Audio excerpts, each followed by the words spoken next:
नमस्कार साथियों, मैं एच.एल. सैनी आप सभी का आपके अपने YouTube channel technical by H L. Saini पर हार्दिक स्वागत करता हूं। दोस्तों कि हम लगातार टेक्निकल हेल्पर के लिए एक विशेष सीरीज़ पर काम कर रहे हैं और उस सीरीज़ का नाम है सफलता सीरीज़, जिसमें 20 से अधिक वीडियो डाल दिए गए हैं और लगभग प्रतिदिन वीडियो डालते हैं।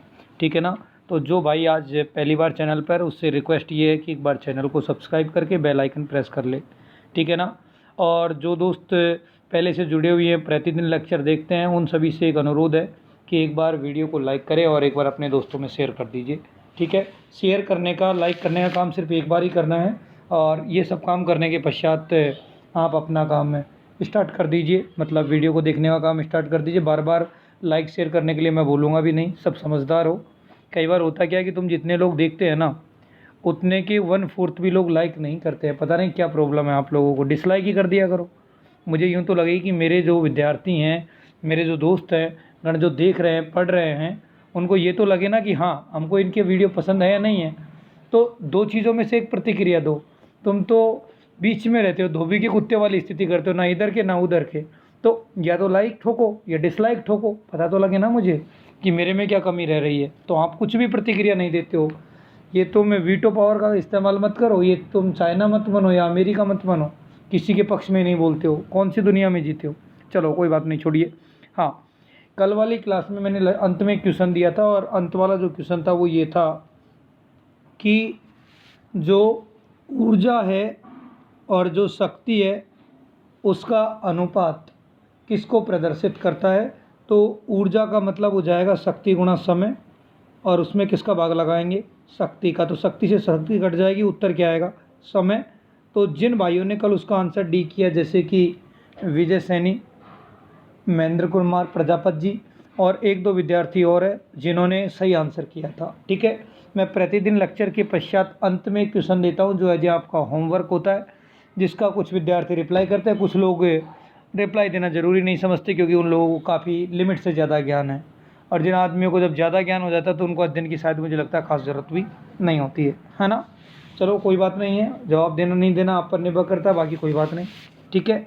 आज का स्टार्ट करते हैं। पहला क्वेश्चन, आज का जो पहला क्वेश्चन है वो ये है कि किसी बंद विद्युत परिपथ के वोल्टेजों का बीजगणितीय योग किसके बराबर होता है। तो दोस्तों ऑप्शन ए कहता है 1, 2, 3 और 0। और तो किसी बंद विद्युत परिपथों में वोल्टेजों का बीजगणितीय योग 0 के बराबर होता है। इसे ही किरचॉफ का वोल्टेज नियम, या इसे किरचॉफ का दूसरा नियम, इसे ही मैश या लूप का नियम भी कहते हैं। इसलिए इस क्वेश्चन का जो आंसर आएगा दोस्तों, वो आंसर आएगा डी। मैं बार बार नहीं बोलूँगा, प्रत्येक विद्यार्थी को आंसर करना है। सिर्फ ये लेटे लेटे देखने से कुछ नहीं होगा। पेन कॉपी लेकर के बैठो, रिप्लाई करो, हल करके उत्तर मारो, तब तो कोई मज़ा। नहीं तो ऐसे देख रहे जैसे कोई फिल्म देख रहा है, जैसे क्या मतलब है ऐसे देखने का, कोई मतलब नहीं है। ठीक है ना। हाँ जी। तो ये तो हो गए, पहला क्वेश्चन है, इसका जवाब है कि 0। किसके अनुसार, किरचॉफ के वोल्टेज नियम के अनुसार। हाँ जी।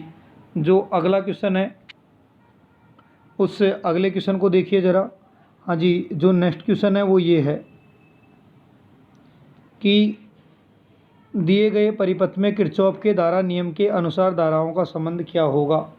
तो दोस्तों किरचॉफ का धारा नियम क्या कहता है कि आने वाली धाराओं और जाने वाली धाराओं का योग क्या होता है, बराबर। तो देखिए इसमें अगर मैं गौर करके देखूँ तो देखो I1 और I5 दोनों धाराएं जा रही हैं। तो जाने वाली धारा कौन सी हुई, I1 और I5। आ कौन कौन सी रही हैं, देखो I2 आ रहा है, I3 आ रहा है और I4। तो I2, I3 और I4। तो देखिए जहाँ पर I3, I2 और I4 आ रही है और I1 और I5 जा रही हैं, वो ऑप्शन कौन सा है। तो दोस्तों वो ऑप्शन है डी। चाहे आप चेक भी करके देख लीजिए। हाँ, तो ऑप्शन डी में यही तो है कि I1 और I5 तो जा रही है, तो जाने वाली एक तरफ, और I2, I3 और I4 आ रही हैं, तो आने वाली एक तरफ। इसलिए इस क्वेश्चन का आंसर किया हमारा हमने डी। ठीक है। चलो नेक्स्ट क्वेश्चन। सभी लोगों का अच्छा जवाब आ रहा है, लेकिन सभी पूरे विद्यार्थी जवाब नहीं कर रहे हैं। और एक बार वीडियो को, जो बच्चे नए आए, एक बार शेयर कर दीजिए। ठीक है। चलो कोई बात नहीं है, जितने आप जुड़ो अच्छी बात है। हाँ जी, अगला जो क्वेश्चन है उस क्वेश्चन को पढ़ो एक बार। अगला क्वेश्चन क्या है कि 3 ओम मान के कितने प्रतिरोध है? 3 प्रतिरोध डेल्टा में जुड़े हुए हैं, तो इनका तुल्य ब्रांच का मान स्टार में क्या होगा? तो दोस्तों, जब समान मान के प्रतिरोध होते हैं तो स्टार में प्रतिरोध का मान डेल्टा के प्रतिरोध के मान में कितने का भाग लगा देते हैं? 3 का। अर्थात समान मान के प्रतिरोध हों तो स्टार में प्रतिरोध कम आता है और डेल्टा में ज़्यादा। तो स्टार में जो मान आता है वो डेल्टा के मान में कितने का भाग? 3 का। तो डेल्टा में मान कितना है? 3। तो 3 में 3 का भाग लगाएंगे तो 1। इसलिए इस क्वेश्चन का आंसर क्या आएगा दोस्तों? डी, 1 ओम आएगा। 73 लोगों का जवाब सही है ना। मैंने आप लोगों को क्लास में भी बताया था कि स्टार में जब मान ज्ञात करते हैं तो क्या करते हैं? अगल बगल वालों को गुणा करते हैं और त्रिभुज का जोड़कर भाग लगाते हैं। तो उससे भी करोगे तभी उत्तर एक ही आएगा। दोस्तों, ये सेशन है वो सिर्फ आपकी प्रैक्टिस के लिए है, जिसमें हम पिछले सालों के क्वेश्चन हल कर रहे हैं। ये भी डीसी थ्योरी का ही चैप्टर है। आज डीसी थ्योरी ख़त्म हो जाएगी, कल से हम एसी थ्योरी के संबंधित क्वेश्चन करेंगे। तो आप जितने विद्यार्थी जुड़ोगे, सही ढंग से वो करोगे तो मेरा भी मन करेगा आपको पढ़ाने का, है ना। चलो, अगला क्वेश्चन क्या है इसको देखिए एक बार। अगला क्वेश्चन ये कहना चाह रहा है कि किरचॉफ का द्वितीय नियम किस नियम के संरक्षण का अनुपालन करता है? तो दोस्तों, किरचॉफ का जो दूसरा नियम है इसे किरचॉफ का वोल्टेज नियम भी कहते हैं। और किरचॉफ का वोल्टेज नियम है वो ऊर्जा संरक्षण के सिद्धांत का पालन करता है। ठीक है, अगर ये बोलता है किरचॉफ का प्रथम नियम, तो किरचॉफ के प्रथम नियम को हम धारा का नियम भी कहते हैं। और यह आवेश संरक्षण के सिद्धांत पे आवेश संरक्षण के सिद्धांत पे काम करता है पहला नियम, और ऊर्जा संरक्षण के सिद्धांत पे काम करता है दूसरा नियम। ठीक है ना। और संवेग संरक्षण के सिद्धांत पे कौन सा का नियम काम करता है? तो गति का दूसरा नियम काम करता है। ठीक है ना। हाँ जी, चलिए अगले क्वेश्चन का जवाब मारिए, सभी लोग उत्तर करेंगे। ये एक न्यूमेरिकल क्वेश्चन है, इसका सभी की तरफ से जवाब आना चाहिए, है ना। ऐसी टफ चीज़ भी नहीं है कि भाई तुम कर ही नहीं सकते हो, ऐसी कोई बात नहीं है ना। हाँ जी, सभी लोग ट्राई करें और उत्तर मारें। क्वेश्चन कहना चाह रहा है कि 20 ओम के प्रतिरोध में धारा आई का मान क्या होगा? ठीक है, हाँ जी, 20 ओम के प्रतिरोध में पूछ रहा है, और 20 ओम और 10 ओम के प्रतिरोध कौन से क्रम में? समांतर क्रम में। और समांतर क्रम में कौन सा नियम लगता है? धारा वितरण नियम। तो धारा वितरण नियम क्या कहता है कि जिसमें धारा ज्ञात कर रहे हैं उस प्रतिरोध को नहीं लिखते हैं, सामने वाले प्रतिरोध को लिखते हैं। तो धारा किस में आ रही है? 20 ओम में। तो सामने वाला कितना है? 10। तो 10 को तो रखोगे ऊपर, मतलब सामने वाला प्रतिरोध ऊपर बटे कुल प्रतिरोध गुणा कुल धारा कितनी आ रही है? 1 एम्पियर। तो ये तो कितना हुआ? 10/30 गुणा में 1। 10/30 का मतलब 1/3, और 1/3 का मतलब 0.33। तो 20 ओम में तो धारा कितनी हो गई? 0.33, और 10 ओम में पूछेगा तो 0.66। ठीक है ना। तो कौन सा नियम लगाया? धारा वितरण नियम। धारा वितरण नियम में क्या करते हैं? सामने वाले प्रतिरोध को ऊपर बटे कुल प्रतिरोध गुणा कुल धारा। ठीक है ना। चलो, अगला क्वेश्चन है, इसका रिप्लाई करो सभी लोग। देखो, पिछले हमने डीसी थ्योरी के 3 लेक्चर लिए, 3 लेक्चर में हमने टेक्निकल हेल्पर के क्वेश्चन किए हैं। आज के इस लेक्चर में हम यूपीआरवीएनएल, इसरो, डीआरडीओ, डीएमआरसी, एनएमआरसी के क्वेश्चन, मतलब इनके क्वेश्चन का लेवल टेक्निकल हेल्पर के लेवल से थोड़ा अच्छा होता है। तो इसमें आपको और थोड़ा सा पता लग जाएगा कि हम कौन सी जगह स्टैंड करते हैं, है ना। हाँ जी, चलो, क्वेश्चन कह रहा है कि 10 ओम के प्रतिरोधक को 6 वोल्ट के सेल से जोड़ा जाता है जिसका आंतरिक प्रतिरोध 2 ओम है। उस 10 ओम के प्रतिरोध के आर पार वोल्टेज का मान क्या होगा? ठीक है, सुनो बात को, क्वेश्चन को गौर से। क्वेश्चन ये कहना चाह रहा है मेरे भाई, एक बार देख लो क्वेश्चन को। क्वेश्चन ये कहना चाह रहा है कि मेरे पास में एक सेल है, ये सेल हो गया, सेल का वोल्टेज है वो 6 वोल्ट हो गया, और सेल का खुद का प्रतिरोध हो गया वो 2 ओम। यही है सेल का प्रतिरोध और सेल का वोल्टेज। हाँ जी, इसके द्वारा जो सप्लाई दी जा रही है वो सप्लाई किसको दी जा रही है? 10 ओम के प्रतिरोध को दी जा रही है। और पूछना चाह रहा है कि 10 ओम के प्रतिरोध पर वोल्टेज क्या होगा। तो मुझे बताओ, 6 वोल्ट की बैटरी, 2 ओम का आंतरिक प्रतिरोध और 10 ओम का लोड प्रतिरोध कौन से क्रम में दिख रहे हैं? श्रेणी क्रम में। और श्रेणी क्रम में कौन सा नियम काम करता है? वोल्टेज वितरण नियम। तो 10 ओम के प्रतिरोध के सिरों पर वोल्टेज ज्ञात करना है, तो जिसके सिरों पर ज्ञात करेंगे उसको ऊपर बटे में कुल कितना 10 + 2 गुणा में कुल वोल्टेज। तो देखो 10 और 2 12 हो जाएगा ना, उस 10 और 2 12, तो 6 दूनी 12, 2 बार कटेगा और 10 में 2 का भाग लगाऊंगा तो कितना 5 वोल्ट। तो आंसर कितना आएगा दोस्तों 5 वोल्ट। ठीक है ना। तुम धारा से भी निकाल सकते हो कि भाई 2 और 10 कितना हुआ 12 ओम हो जाएगा, 6 में 12 का भाग लगाओगे तो 0.5 एम्पियर की धारा, 0.5 एम्पियर 10 ओम में जाएगी तब भी 5 वोल्ट ही आएगा। ठीक है ना। तो हमने डायरेक्ट ही लगा दिया धारा वोल्टेज वितरण नियम। श्रेणी में कौन सा नियम वोल्टेज वितरण नियम, और समांतर में कौन सा धारा वितरण नियम। धारा वितरण नियम में सामने वाले प्रतिरोध को ऊपर लिखते हैं बटे में कुल प्रतिरोध, और वोल्टेज वितरण नियम में जिस प्रतिरोध के सिरों पर वोल्टेज ज्ञात करना है उसको ऊपर रखते हैं बटे में कुल प्रतिरोध करते हैं। तो दोनों का अंतर भी समझ में आ गया होगा। ठीक है ना। चलिए अगला वाला क्वेश्चन है, इसका सभी लोग रिप्लाई करेंगे। लो जूम कर देता हूँ। हाँ जी, इसका रिप्लाई करो सभी लोग जब तक मैं पानी पी लेता हूँ। ठीक है ना।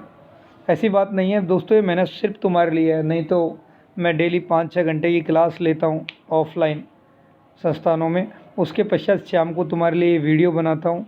तो ऐसा नहीं है कि मैं मज़े के लिए वीडियो बना रहा हूँ, इसमें मेरा भी कोई, मुझे यूट्यूब भी पैसा नहीं दे रहा है, सिर्फ तुम्हारे भले के लिए काम किया जा रहा है। यदि आप ही सपोर्ट नहीं करोगे तो कौन करेगा, और यदि आपको इच्छा नहीं है तो मैं चाहे कल से ही वीडियो डालना बंद कर दूँगा, क्योंकि जब तक लाइव 40-50 बच्चे नहीं जुड़े तब तक तो क्या मज़ा है। ठीक है ना। तो थोड़ी समझदारी दिखाओ यार। हाँ जी, करो करो सभी लोग रिप्लाई करो। हाँ चलो, हाँ जी, ये क्वेश्चन देखिए कि 10 ओम का आंतरिक प्रतिरोध और 1.5 वोल्ट, तो ये लो सेल तैयार है। कितने का 1.5 वोल्ट का है, और खुद का प्रतिरोध कितना है 10 ओम, और इसके द्वारा कितने प्रतिरोध को सप्लाई दी जा रही है, तो 15 ओम के लोड को सप्लाई दी जा रही है। तो पूछना चाह रहा है कि परिपथ में प्रवाहित होने वाली धारा। तो मेरे प्यारे दोस्त 10 ओम आंतरिक प्रतिरोध और 15 लोड दोनों कौन से क्रम में दिख रहे हैं, श्रेणी क्रम में। तो 10 और 15 का श्रेणी में कितना हुआ 25। तो धारा निकालने के लिए क्या करोगे, I = V/R। वोल्टेज कितना है 1.5 और R का मान कितना है 25। ठीक है ना। हाँ जी, तो ये देखो 1.5 में वैसे भी काट के देखोगे तो 5 दिया 15 और 5 25, तो ये कितना आ जाएगा 0.3/5। तो 0.3/5 का मतलब क्या हो गया, सीधा का सीधा देखो एक बार। तो इसका मतलब कितना हुआ, तो दोस्तों इसका मतलब हो जाएगा 5×6 = 30, तो 0.06 एम्पियर। और 0.60 एम्पियर क्या है, इनमें से कोई ऑप्शन में नहीं है, नहीं है, इसलिए आंसर क्या हो जाएगा दोस्तों डी। सही है कि नहीं है। हाँ जी, तो बैटरी से जो धारा निकलेगी वो फटाफट से हमें पता लग गया, कैसे किया, वोल्टेज में कुल प्रतिरोध का भाग। तो कुल प्रतिरोध कितना है 25 में कितने का, 1.5 में कितने का भाग लगाया 25 का, तो वैल्यू कितनी आई 0.06। सही है। हाँ जी, चलिए अगला क्वेश्चन देख लेते हैं। नेक्स्ट क्वेश्चन को भी ध्यान लगाइए। हाँ जी, चलो अगले क्वेश्चन का रिप्लाई करेंगे सभी लोग। ये है भैया क्वेश्चन। इस क्वेश्चन का देखो कितने लोग रिप्लाई कर पाते हैं, पहले तो ये देखता हूँ। चलो इस क्वेश्चन का जो सही जवाब करेगा, इस क्वेश्चन का जो सही जवाब करेगा उसको कुछ मेरी तरफ से आने वाले फ्यूचर में कुछ न कुछ प्रदान किया जाएगा। अब वो कोई भी फैसिलिटी हो सकती है। ठीक है ना। तो क्या दूंगा क्या नहीं दूंगा, तो सभी लोग एक बार इस क्वेश्चन का रिप्लाई करें और सही उत्तर करें। ठीक है ना। हाँ जी, क्वेश्चन को एक बार अब सुन लो। आंसर मैंने आपके सबके देख लिए, कितने क्या उत्तर किया सब पता लग रहा है। ठीक है, एक बार यहाँ देखो, कह रहा है कि स्टेडी स्टेट की स्थिति में सेल से ली जाने वाली धारा। दोस्तों स्टेडी स्टेट का मतलब होता है स्थायी दशा, और स्थायी दशा का मतलब ये है कि स्विच ऑन करने के बहुत समय पश्चात। तो बहुत समय पश्चात धारा का मान क्या रहेगा नियत, क्योंकि जो बैटरी है वो कौन सी है डीसी है। डीसी सप्लाई है कि नहीं है। और दोस्तों डीसी सप्लाई के लिए जो हमारा कैपेसिटर है वो किसकी तरह व्यवहार करता है, खुले परिपथ की तरह। तो एक कैपेसिटर तो खुल गया, और कैपेसिटर खुल गया तो क्या 5 ओम का कोई लेना देना है क्या?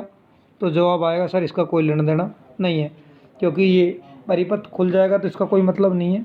भाई क्या किया है कि स्टेडी स्टेट स्थिति में डीसी के लिए हमारा कैपेसिटर किसकी तरह व्यवहार करता है? खुले परिपथ के लिए। लेकिन अगर यही क्वेश्चन होता और स्टेडी स्टेट के स्थान पर ट्रांजिएंट बोलता, तो ट्रांजिएंट का मतलब स्विच ऑन करते या ऑफ करते। तो ट्रांजिएंट स्थिति में कैपेसिटर व्यवहार करता है शॉर्ट सर्किट की तरह, और स्टेडी स्टेट में कैपेसिटर व्यवहार करता है ओपन सर्किट की तरह। बेटा गौर कर लो, दिमाग में बिठा लो, क्योंकि आज तक तुमने यही पढ़ा होगा कि कैपेसिटर डीसी के लिए खुला परिपथ की तरह व्यवहार करता है। लेकिन इसकी दो कंडीशन है।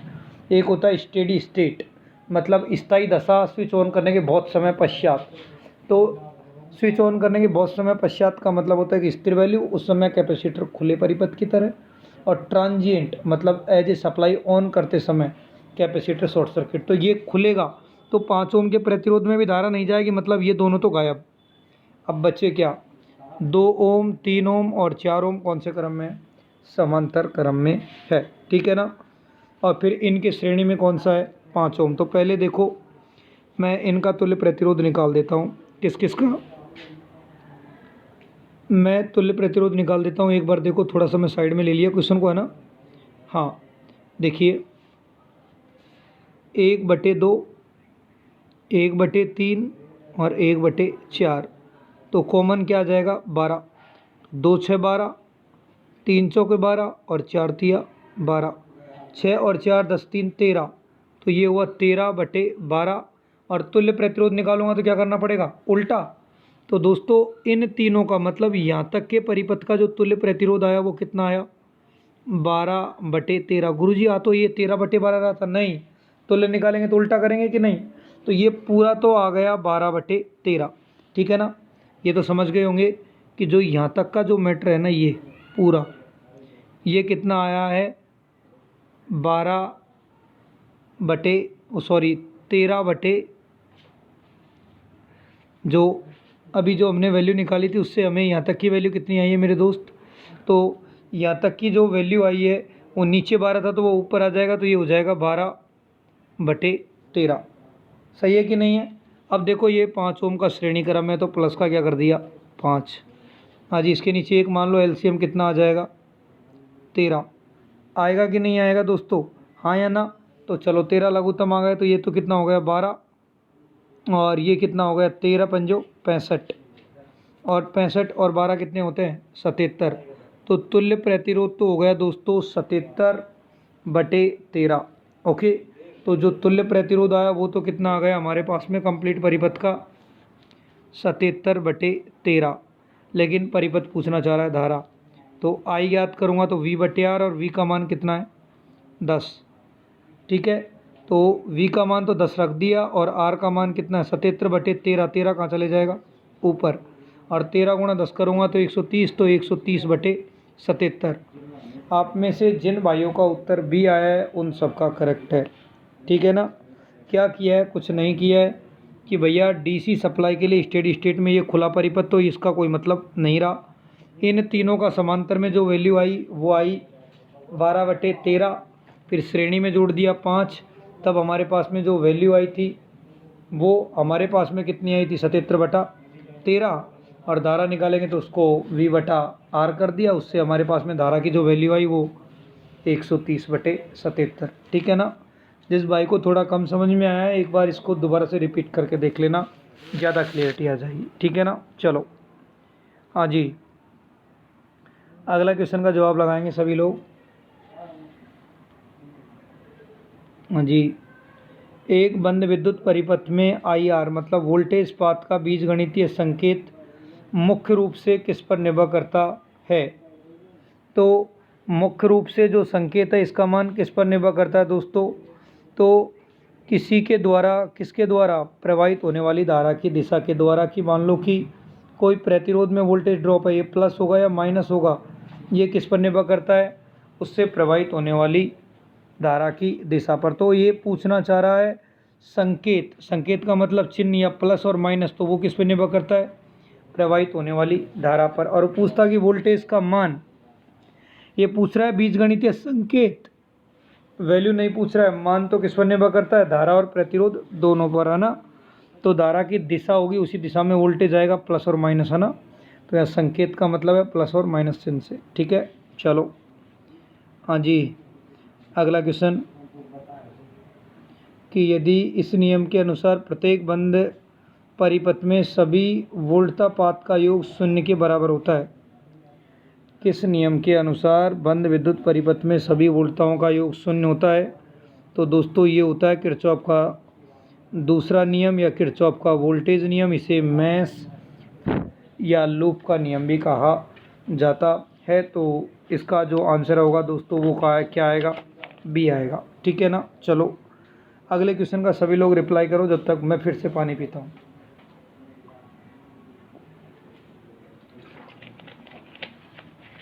हाँ जी, चलो रिप्लाई करो कि निम्नलिखित में से किस कनेक्शन में प्रतिरोधों के सभी टर्मिनल जुड़े होते हैं और सभी दूसरे टर्मिनल भी जुड़े होते हैं। कहने का मतलब ये चाह रहा है कि सभी प्रतिरोधों का एक सिरा एक साथ और दूसरा सिरा भी दूसरे बिंदु पर जुड़ा होता है। तो कौन सा क्रम कहलाता है, समांतर कनेक्शन कहलाता है, पैरेलल कनेक्शन कहलाता है, ठीक है। हाँ जी, अगला क्वेश्चन, जिस परिपथ में प्रतिरोधों को सिरों को इस प्रकार जोड़ा जाता है कि धारा प्रवाह सिर्फ एक ही मार्ग उपलब्ध होता है, उस परिपथ को क्या कहा जाता है? तो धारा के लिए एक ही मार्ग का मतलब कौन सा क्रम, श्रेणी क्रम। इसलिए इस क्वेश्चन का आंसर क्या आएगा, सी, श्रेणी परिपथ। ओके चलो हाँ जी, दिष्ट धारा के मामले में क्या सही है? तो दोस्तों दिष्ट धारा वह धारा है जिसका मान और दिशा दोनों स्थिर रहते हैं। इसलिए इस क्वेश्चन का आंसर क्या आएगा दोस्तों, बी, ठीक है ना। तो आंसर क्या आ रहा है, बी। जो आसान क्वेश्चन है मैं उनको थोड़ा जल्दी भी कर रहा हूँ, इतना भी समय ख़राब नहीं करना है, ठीक है ना। हाँ जी, अगला क्वेश्चन कहना चाह रहा है, क्या है अगला क्वेश्चन? अगला क्वेश्चन ये कहना चाह रहा है कि जो निम्नलिखित में से एक श्रृंखला परिपथ में समान रहता है। तो श्रृंखला का मतलब होता है सीरीज सर्किट, और सीरीज सर्किट में किसका मान समान रहता है, धारा का मान समान रहता है, और अलग अलग मान के प्रतिरोध के सिरों पर वोल्टेज का मान भी अलग अलग होता है, ठीक है। तो इस क्वेश्चन का जो आंसर आएगा वो क्या आएगा दोस्तों, डी आंसर आएगा। हाँ जी, तो अगला क्वेश्चन है और अगले क्वेश्चन का आप सभी लोगों को रिप्लाई करना है। जो अगला क्वेश्चन है इस अगले क्वेश्चन का रिप्लाई करना है। और अगला क्वेश्चन क्या कहना चाह रहा है, भाई ये अंग्रेजी में है क्वेश्चन, कोई बात नहीं, मैं हिंदी में बोल दूंगा। ये कहना ये चाह रहा है कि if the voltage drop across the individual resistor R1, R2 and R3 is connected to a battery are 10 volt, 12 volt and 30 volt। इसका कहने का मतलब ये है कि तीन प्रतिरोध हैं। कितने प्रतिरोध हैं मेरे दोस्त, तीन प्रतिरोध। एक का नाम है R1, दूसरे का R2 और तीसरे का है R3, है ना। तो एक पर है 10 वोल्ट, दूसरे पे है 20 वोल्ट और तीसरे पे है कितना, 30 वोल्ट।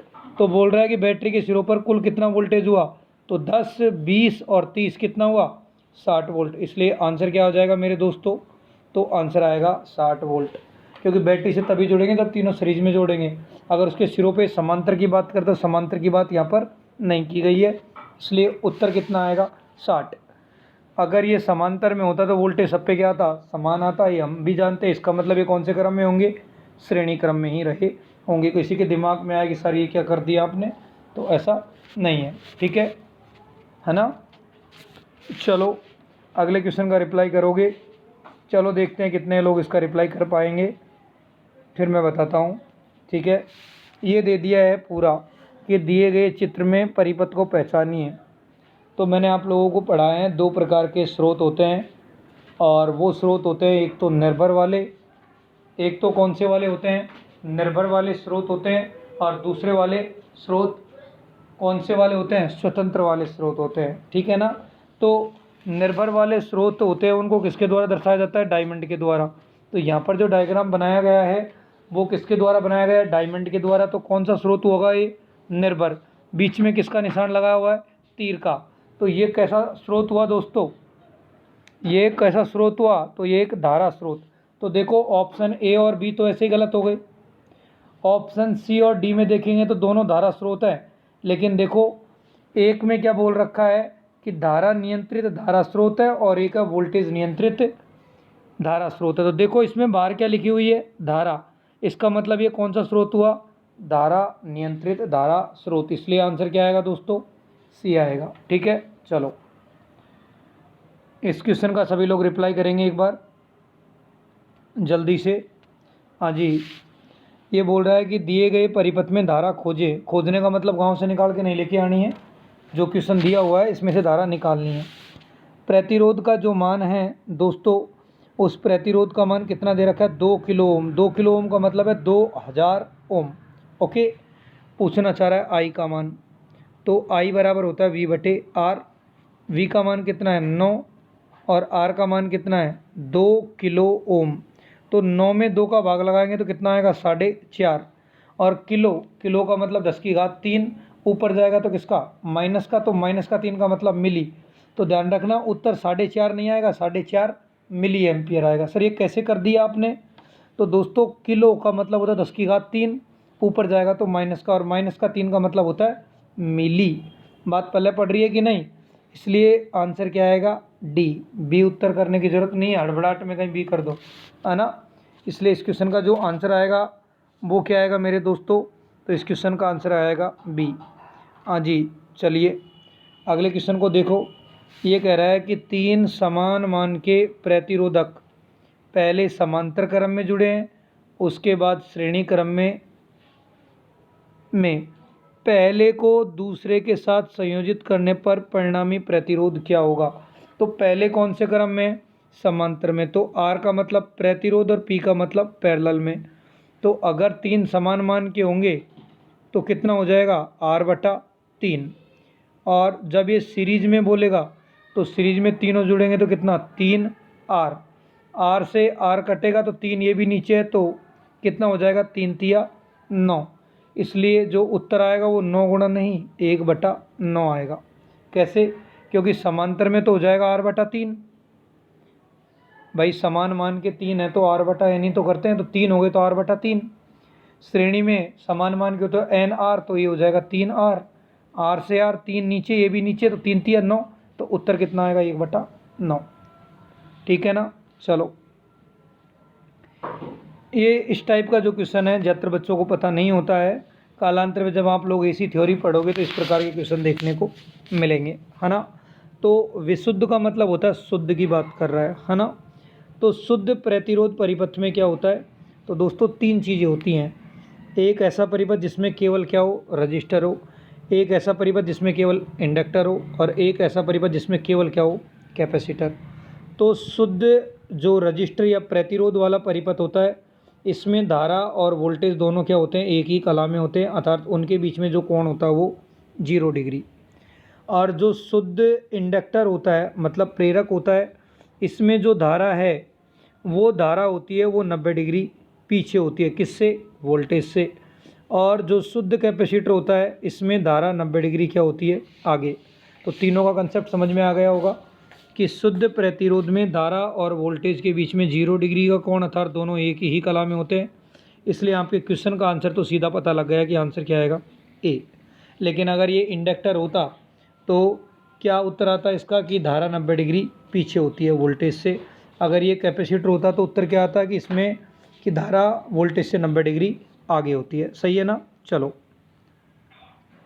आगे वाला जो क्वेश्चन है वो आगे वाले क्वेश्चन को देखिए ज़रा, कि पानी से भरी बाल्टी से जब विद्युत धारा प्रवाहित की जाए तो दोनों ही डूबे हुए तारों के पास काफ़ी बुलबुले देखने को मिलते हैं। इससे क्या पता चलता है कि सप्लाई कौन सी है, AC, DC, इनमें से कोई नहीं और ये सभी। तो दोस्तों आप जानते हो कि AC सप्लाई ओरिएंटेशन हर समय बदलती रहती है कि नहीं। तो यदि पानी में बुलबुला बनेगा भी तो बनते ही तुरंत फूट जाना चाहिए, लेकिन अगर एक समान मान की धारा लगातार मिलेगी तो बुलबुला बना रहेगा। इसलिए जब अगर 2 तारों के बीच पानी की बाल्टी में अंधेर बुलबुले बने, इसका मतलब सप्लाई कौन सी है, DC। और बुलबुले नहीं बन रहे मतलब सप्लाई कौन सी है, AC। क्यों, क्योंकि बुलबुले पर एक धनात्मक रूप से बल लगेगा, दूसरी बार ऋणात्मक, तो नेट बल के कारण वो 0 मतलब बुलबुला बनेगा ही नहीं AC में। ठीक है ना। तो अगला वाला जो क्वेश्चन है इसको देखिए ज़रा सभी लोग। हाँ जी, कि हमारे पास का मतलब तुम्हारे पास में समझ लो यार। हमारे पास में 1 ओम, 2 ओम, 3 ओम के 3 प्रतिरोध है। यदि तीनों प्रतिरोधों को किसी परिपथ में लगाना हो तब तुल्यांक परिपथ का मान क्या आएगा। दोस्तों इस क्वेश्चन का मैंने क्या है कि पूरा वो लिया नहीं, तो आपकी जानकारी के लिए बता दूं कि जब तीनों प्रतिरोधों को मैं लगाऊंगा किसी परिपथ में तो तुल्यांक परिपथ क्या आएगा। तो अगर मैं इसको श्रेणी क्रम की बात करूंगा तो कितना आ जाएगा 6, और समांतर क्रम में तुम 1/1, 1/2 और 1/3 करके निकाल सकते हो। तो सीरीज क्रम के हिसाब से पूछेगा तो इसका जो तुल्य प्रतिरोध आएगा वो कितना आ जाएगा 6।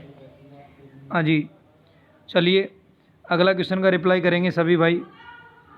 चलो ये क्वेश्चन देखो, सेम टाइप का फिर से रिपीट हुआ है ना। ये LMRC है, लखनऊ मेट्रो का क्वेश्चन है।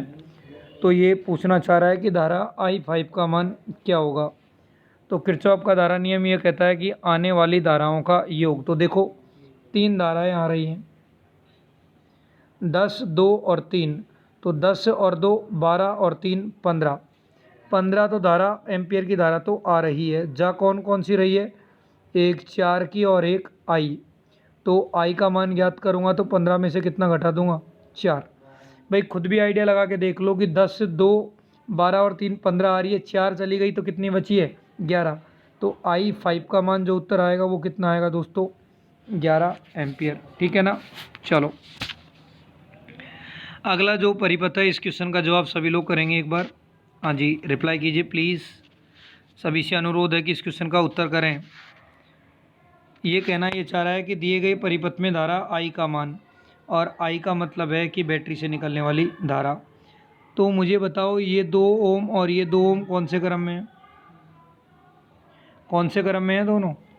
तो दोनों श्रेणी क्रम में है। तो 2 और 2 का तो कितना आ गया 4। नीचे वाले 2 को हमने छेड़ा नहीं, ऐसे कैसे हो गया। तो ये 2 ओम का, बैटरी कितने वोल्ट की है 2 वोल्ट की।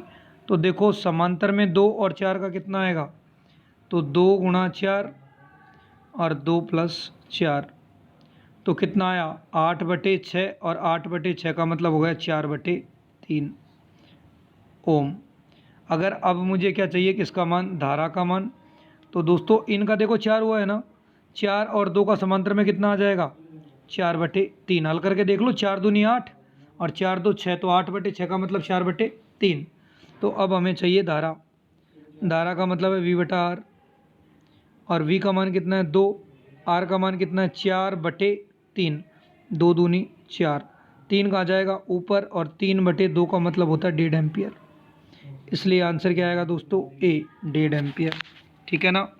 हाँ जी, तो आप में से जिन भाइयों का उत्तर 1.5 एम्पियर आया उन सब का सही है। ये लोको पायलट 2010 का क्वेश्चन है, RRB गोरखपुर के द्वारा ही पूछा गया था। ठीक है ना। तो अब आप समझ गए होंगे कि हम छोटे छोटे जो पुराने क्वेश्चन हैं उनको भी ढूंढ ढूंढ के करवा रहे हैं। हाँ जी, अब ये बोल रहा है कि 2 ओम मान के 3 प्रतिरोध किस पे लगे हुए हैं, त्रिभुज पर। ये लो त्रिभुज, सबका मान कितना है 2 2 2। बोल रहा है कि प्रतिरोध के कोई भी 2 छोरों के बीच, इन 2 के बीच में ले लेते हैं। तो 2 और 2 का कितना हो जाएगा दोस्तों 4, और 4 और 2 कौन से क्रम में हो जाएंगे, समांतर में। तो 4 दूनी 8, बटे में कितना 4 2 6। तो उत्तर कितना आएगा 4/3। सही है कि नहीं है। कुछ नहीं किया मेरे भाई, त्रिभुज बनाया है। ये लो 2 ओम 2 ओम 2 ओम, और इन दोनों के बीच में निकाल लो। तो 2 और 2 का 4, 4 और 2 का समांतर में कितना आएगा, तो 4/3। अभी तो निकाला ऊपर वाले क्वेश्चन में, इसलिए आंसर क्या आएगा दोस्तों D आ जाएगा। ठीक है ना। चलो ये जो क्वेश्चन है ये आपके लिए होमवर्क का क्वेश्चन रहेगा। बाकी क्वेश्चन हम कल डिस्कस कर लेंगे, क्योंकि होने को तो और भी कई सारे क्वेश्चन हैं, लेकिन वो नहीं, अभी उनको अगली वाले लेक्चर में लेंगे। तो सभी लोग इस वाले क्वेश्चन का रिप्लाई करेंगे जो आपको स्क्रीन पे दिखाई दे रहा है। हाँ जी, देखो मैं आपका समय ख़राब नहीं करता हूँ, हमेशा मेरी यही आदत होती है। तो इस क्वेश्चन का सभी लोग रिप्लाई करेंगे, ठीक है, ताकि मैं कल आपका नाम लूँगा। जो भाई कहते हैं ना कि सर मेरा नाम लो मेरा नाम लो, तो आप चुनाव में तो खड़े नहीं हो रहे हो ना, तो नाम तभी लूँगा जब तुमको अच्छा काम करके दोगे। ठीक है ना। आज की इस क्लास के लिए तो केवल इतना ही। सुनने के लिए थैंक यू।